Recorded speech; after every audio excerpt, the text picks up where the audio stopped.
ಶುರು ಮಾಡೋಣ ಸರ್. ಶಿವಮೊಗ್ಗ ಗ್ರಾಮಾಂತರ ವಿಧಾನಸಭಾ ಕ್ಷೇತ್ರ ಮತದಾರ ಪಟ್ಟಿ ತೀವ್ರ ಪರಿಷ್ಕರಣೆ ಕಾರ್ಯಕ್ರಮವನ್ನು ಚುನಾವಣಾ ಆಯೋಗದ ನಿರ್ದೇಶನದಂತೆ ಮಾಡ್ತಾ ಇದ್ದೀವಿ.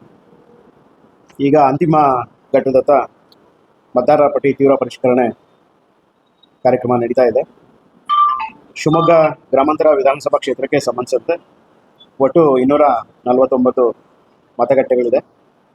ಇದಕ್ಕೆ ಸಂಬಂಧಿಸಿದಾಗೆ 2,20,250 ಗಣತಿ ನಮೂನೆಗಳು, ಅಂದರೆ ಪ್ರತಿ ಮತದಾರರಿಗೆ ಸಂಬಂಧಿಸಿದ ಹಾಗೆ ಗಣತಿ ನಮೂನೆಗಳನ್ನು ನಾವು ಪ್ರಿಂಟ್ ಮಾಡಿ ವಿತರಣೆಯನ್ನು ಕೂಡ ಎಲ್ಲ 2,20,250 ಗಣತಿ ನಮೂನೆಗಳನ್ನು ಕೂಡ ವಿತರಣೆ ಮಾಡಿದ್ವಿ.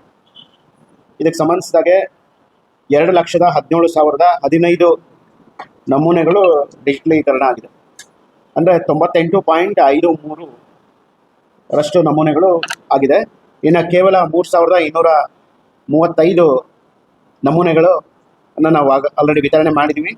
ಅಷ್ಟು ನಮೂನೆಗಳು ನಮ್ಮ BLOಗಳಿಗೆ ಬರಬೇಕಾಗಿದೆ. ಹಾಗಾಗಿ ನಾನು ನಮ್ಮ ಮಾಧ್ಯಮ ಮಿತ್ರರಲ್ಲಿ ಕೇಳ್ಕೊಳ್ಳೋದು, ದಯಮಾಡಿ ಇದನ್ನು ಪ್ರಕಟಣೆ ಮಾಡಿ. ಇನ್ನು ಕೆಲವೇ ದಿನಗಳು ಮಾತ್ರ ಇದೆ. ಅಂದರೆ ಈ ನಮೂನೆಗಳನ್ನು ಕೊಡೋದಕ್ಕೆ 8ನೇ ತಾರೀಕು ಸಂಜೆ 5 ಗಂಟೆ ಕೊನೆಯ ಟೈಮ್ ಇರ್ತದೆ. ಅಷ್ಟರೊಳಗಾಗಿ ಇದನ್ನು ಕೊಡಬೇಕು. ಹಾಗಾಗಿ ಕೊನೆ ಹಂತದ ಹರಿಬಿರಿ ಆಗಬಾರ್ದು ಅಂತ ಹೇಳಿ ಇನ್ನು ಕೆಲವೇ ದಿನಗಳಿರೋದ್ರಿಂದ ತಕ್ಷಣ ಸಂಬಂಧಿಸಿದ ಎಲ್ಲ ಮತದಾರ ಬಾಂಧವರು ದಯಮಾಡಿ ಆ ನಮೂನೆಗಳನ್ನು ತಮ್ಮ BLOಗಳಿಗೆ ವಾಪಸ್ ಕೊಡಬೇಕು ಅಂತೇಳಿ ತಮ್ಮ ಮೂಲಕ ಅವರನ್ನು ಕೇಳ್ಕೊಳ್ತಾ ಇದ್ದೀವಿ.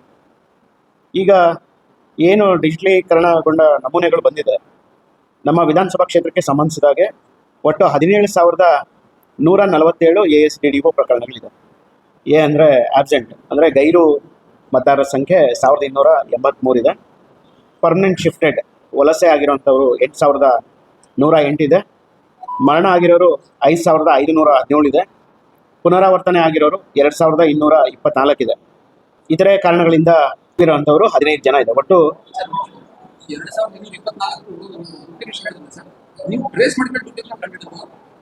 ಇಲ್ಲ, ನಮ್ಮ ಸಾಫ್ಟ್ವೇರಲ್ಲೇ ಬರ್ತದೆ. ನಮ್ಮ ಜಿಲ್ಲೆ, ರಾಜ್ಯ, ಇಡೀ ದೇಶದಲ್ಲಿ ಎಲ್ಲಿ ಬೇಕಾದರೂ ಅವ್ರು ಮತದಾರ ಆಗಿರ್ಬೋದು. ಅಂಥ ಮತದಾರ ಸಂಖ್ಯೆ 2,224 ಇದೆ.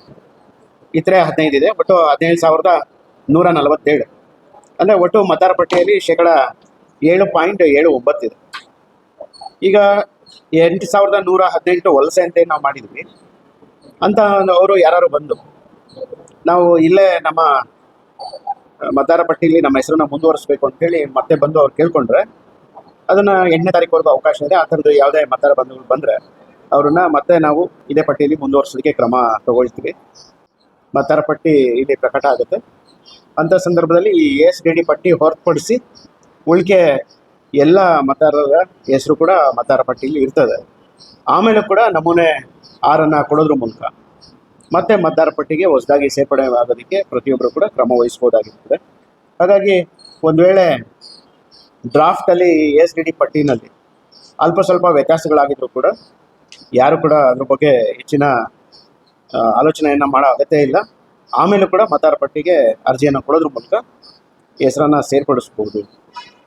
ಆಮೇಲೆ ಕರಡು ಮತದಾರ ಪಟ್ಟಿಯನ್ನು ಪ್ರಕಟ ಆದಮೇಲೆ ಸಾಕಷ್ಟು ಬದಲಾವಣೆಗಳೇನಾದ್ರು ಅವಶ್ಯಕತೆ ಇದ್ರೆ, ಅಂದರೆ ಹೆಸರು ಇರ್ಬೋದು ಅಥವಾ ಸ್ಪೆಲ್ಲಿಂಗ್ ಮಿಸ್ಟೇಕ್ಸ್ ಇರ್ಬೋದು, ಆಮೇಲೆ ತಂದೆ ತಾಯಿ ಹೆಸರು ಇರ್ಬೋದು, ಡೇಟ್ ಆಫ್ ಬರ್ತ್ ಬದಲಾವಣೆ ಇರ್ಬೋದು, ಅಂಥ ನಮೂನೆಗಳನ್ನು ನಮೂನೆ 8 ಕೊಡೋದ್ರ ಮೂಲಕ ಆಮೇಲೆ ಕೂಡ ಮತದಾರ ಪಟ್ಟಿಯಲ್ಲಿ ಹೆಸರಿನ ತಿದ್ದುಪಡಿ ಮಾಡೋದಕ್ಕೂ ಕೂಡ ಅವಕಾಶ ಇದೆ.